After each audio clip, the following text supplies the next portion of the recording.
Hello, my dear children and parents. Welcome to Indus Valley Public School RAT e-learning classes, where we will be doing poem from your class 8th Honeydew book, and the name of the poem is On the Grasshopper and the Cricket, composed by John Keats. Children, in this poem, it highlights the role of both grasshopper and cricket. The grasshopper happiness never decreases when the cricket's warmth steadily increases until the line between summer and winter blows and one is aware of nothing except the beautiful melodies of both tiny creature bending into one unceasing song. So we will find two characters, grasshopper and cricket. The grasshopper is diurnal insect and the cricket is nocturnal. So diurnal insect means that is active in daytime and nocturnal insect is that is active in night. Now moving towards the author or the poet of the poem, John Keats. John Keats was an English romantic poet. He was born on 31st October 1795 and died at the age of 26 in 1821. But he was one of the main figures of English romantic poets with Lord Byron and P.B. Shelley. He died of tuberculosis when he was just 25, by which time he had composed an astonishing amount of powerful poetry. This poem was written when he was 21. The poem was written as a response to a sort of competition between himself and his great friend Leigh Hunt as to who could write the best verse in a short time on a specific topic. Keats won on this occasion, although he generously owned that he preferred the other poet's attempt. Now, the poem On the Grasshopper and the Cricket by John Keats. The poetry of earth is never dead. When all the birds are faint with the hot sun and hide in cooling trees, a voice will run from hedge to hedge. But the new mermaid, that is the grasshoppers, he takes the lead. In summer luxury he has never done. He rests at ease beneath some pleasant weed. The poetry of earth is ceasing never. On a lone winter evening, when the frost has wrought a silence from the stove, there shrill the cricket's song in warmth, increasing ever, and seems to one in drowsiness half lost, the grasshoppers among some grassy hills. So children, this poem is a sonnet composed of 14 lines. First 8 lines are octave and next 6 lines are sestet. In the first 8 lines, poet had highlighted about the grasshopper, and the other 6 lines poet highlighted cricket.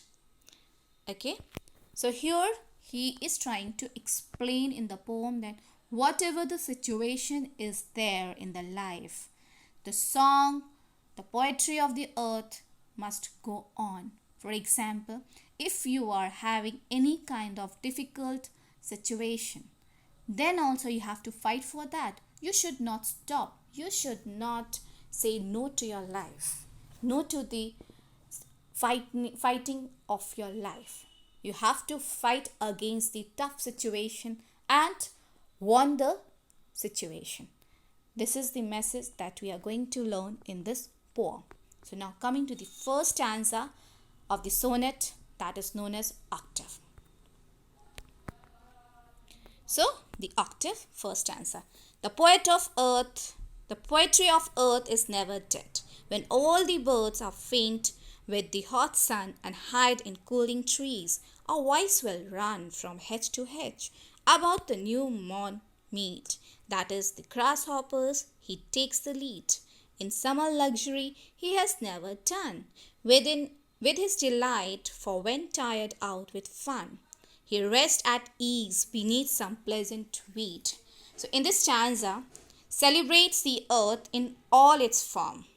It says that the poetry of earth is never dead.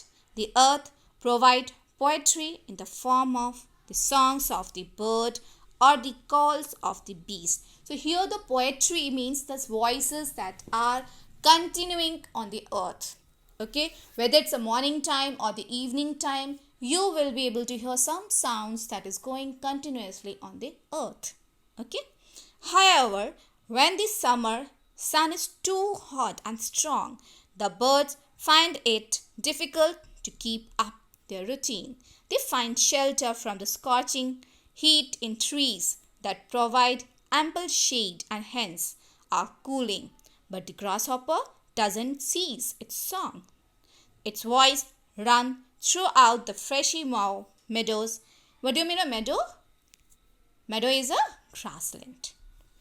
Untiringly, even in the sultry summer days, he never stops his chants. The grasshopper does not feel faint under the sun.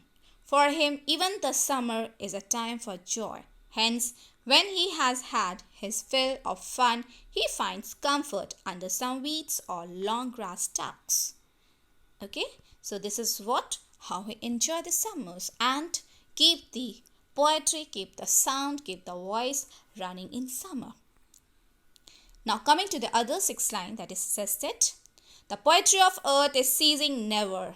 On a lone winter evening when the frost has brought a silence, from the stove they are shrill, the cricket's song in warmth ceasing, increasing ever, and seems to one in drowsiness half lost, the grasshoppers among some grassy hills. So children, in this stanza we are going to learn about the character of cricket, how he is continuing the sound in the winter season. The sestus begins with the earlier declaration of the poetry of earth is forever. It is never ending. During the cold, harsh winters, when one is numbed by the cold, only one voice is heard that calls out to one in drowsy evening by the fire stove, and that is the cricket. The poet tells us that during the winter, instead of growing quiet of the cold, the cricket finds a corner in some kitchen near a stove or bells out its song. The warmth come from the stove mingles with the warm tones of the cricket, who tries to keep one entertained. This song perhaps reminds one who's half asleep that the grasshopper is probably out on some grassy hill singing his heart out. Now coming to the summary of the poem. So On the Grasshopper and the Cricket is a fine sonnet and a symbolic poem. The grasshopper symbolizes summer while the cricket symbolizes winter. Through this poem, the poet asserts that no matter what the season is, whether it is sweltering summer or harsh cold winter, the music of the poetry of the earth is never dead. The poet says that while all other creatures are resting under some shade, the grasshopper goes on hopping from one hedge to another, singing delightedly to continue the music of the earth until it is tired. The poet again mentioned that the poetry of earth will never cease. It is omnipresent and everlasting. During the bitter winter and when the loneliness prevails, the cricket sings a shrill song and it goes louder and louder, and every living animals are in slumber. They cannot find any difference in the song of the cricket from that of grasshopper.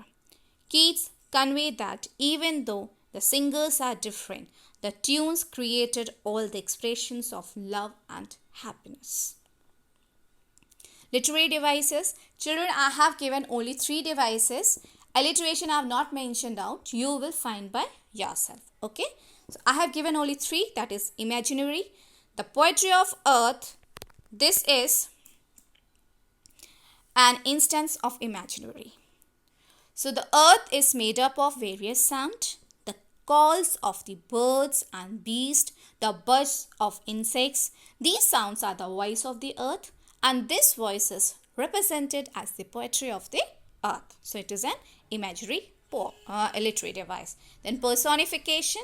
The frost has wrought us silence. So frost is personified as a person who brings silence in his wake. Here frost becomes a creator of silence who makes all sounds disappear when he appears.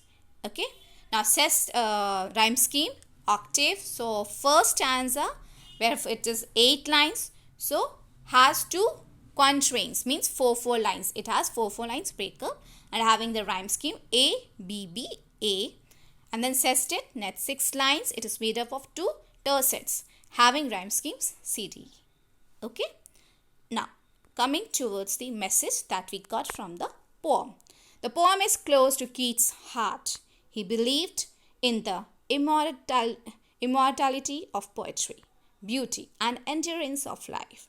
Poets wells together all these components in this sonnet as an inspiration to his readers that whatever may be the situation, we should be brave enough to continue with the life.